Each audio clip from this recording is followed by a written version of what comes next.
Stephen Crowder is a broadcaster and radio host in the US. Stephen, thanks very much for your time this afternoon with us here on Sky News. Let me start by asking, will a travel ban prevent extremism? Oh, well, that would be a question for Homeland Security. As far as protests or banning Donald Trump from speaking in the UK, I certainly don't think that'll help measures any. I believe in a form of more ideas, of more dialogue, not less. Listen, this isn't a ban. It's important that people understand that there's a difference between a ban and a 90-day moratorium on non-residents in the United States.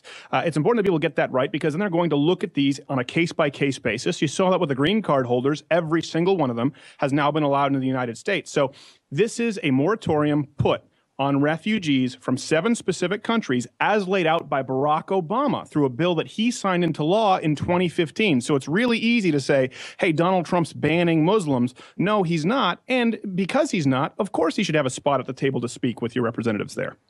The green card issue, it's been resolved now, but there seems to be a complete lack of planning in the announcement of it, because it initially did apply to anyone who was a green card holder in the US. Should a bit more thought not go into this, considering the topic? Well, again, I'd hate to correct your language. It didn't apply to anyone who was a green card holder not in the U.S. It applied to green card holders re-entering the United States, going into 7 Islamically war-torn lands where these refugees, anywhere else they've been settled, skyrocketing rape, skyrocketing crime. So it was people who have gone to visit green card holders re-entering the country. Now, was it poorly rolled out?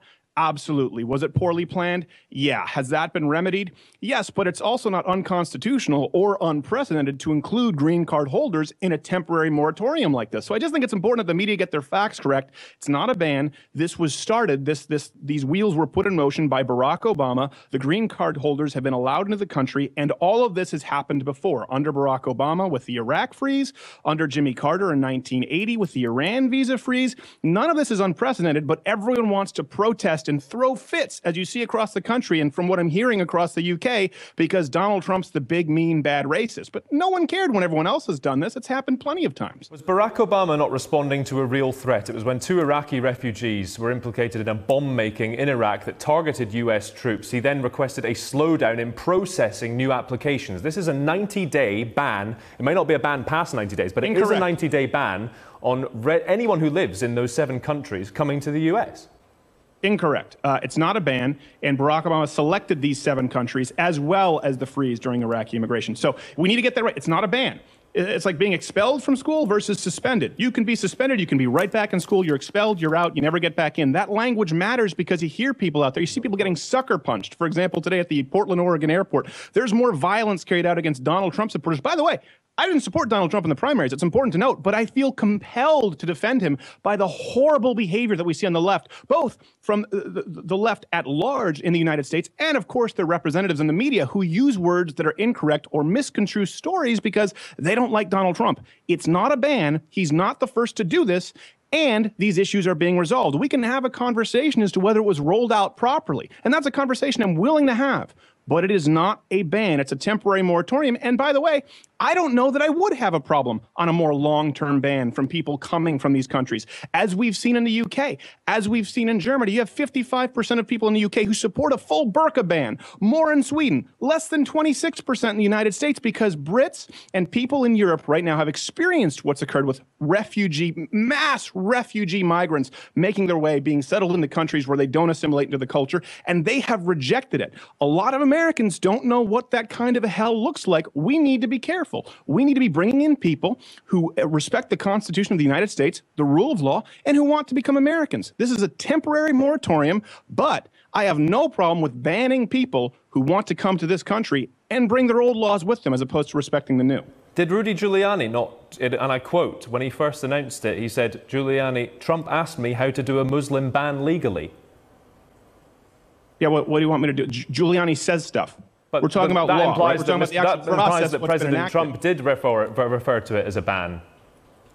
Well, no, that's what Giuliani said that Trump asked about, right? These aren't official documents. It's not like WikiLeaks. It's not like Hillary Clinton's emails. Giuliani is saying Donald Trump said something. There's a multitude of places where there could have been a breakdown in communication. Where there is not a breakdown in communication, Mr. McLeod, is you and I right now, where we're talking. And I'm clarifying that a temporary moratorium is not a ban. So I don't want to be put on the hook for words that Donald Trump may or may not have said because Rudy Giuliani gave an interview on Fox News. I obviously can't respond to that, just like I wouldn't ask you to respond for something Nigel Farage was said to have spoken one time in private. It's not a question I can answer. Okay, Stephen, where you are, do people love Trump? And we have to admit that he is enacting exactly what he said he'd do to the people who voted for him. Do they love him, and are they behind him? Because the protests in the streets in this country and also in the US, there's a lot of people getting out there protesting in the streets. Are the people who backed him as animated about this?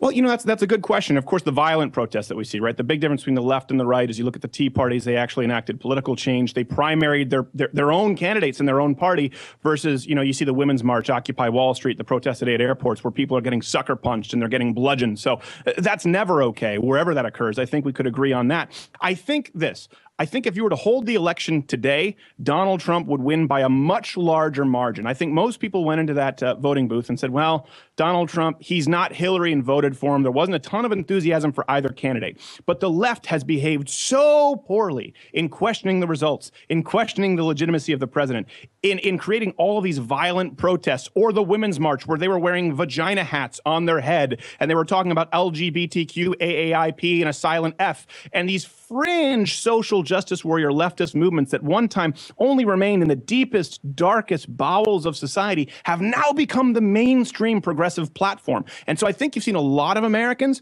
who didn't necessarily support Donald Trump, who didn't know how to vote, and now they're just loving to watch the meltdown. The left is being shown for the irrational, they can't control their emotions, the uncontrollable, irrational mob that they are, and you're seeing more people, as you see with his approval ratings. To be fair, there was no violence reported at any of the women's marches. There was violence reported the night before by some, probably on the left, but there was no violence reported across the world in those women's marches. You're tarring everyone with the same brush. No, I'm not. I'm talking about wherever leftists congregate, wherever there's a protest, there ends up being violence. So you can talk about Woodstock, you can talk about Woodstock 99, you can talk about the Occupy protests, you can talk about the airport protests. The Women's March was by and large peaceful, and that's why I said the Women's March, where they were wearing vagina hats, going up demanding abortion up until the day the head comes out of the birth canal, taxpayer funded, period, no exceptions. So I would say that every single one of these protests, whether it's Black Lives Matter, whether it was when Bernie Sanders, the Occupy kind of Wall Street movement, the Women's March, they're not in touch with everyday Americans who, by the way, would have voted Democrat. Think about this for a second.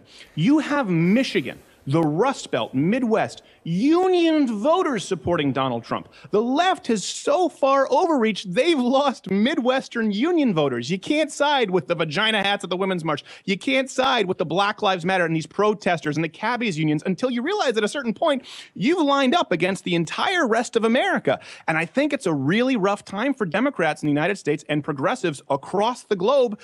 And they better get their act together, because you're going to see more people supporting people like Donald Trump who never would have in the first place. Hey, if you like this video, subscribe by clicking the button that says subscribe. If you're not aware of it now, there's no way you're learning the internet at this point. I'm not going to help you. But this was clipped from my daily show, available exclusively to LottoWithCredit.com/MugClub members. If you're student, military, or veteran, enter in that promo code. It's less than $6 a month, and you get daily content. No more clips, plus this hand-etched mug. Oh, when I feel it, I got a chill like on the inside.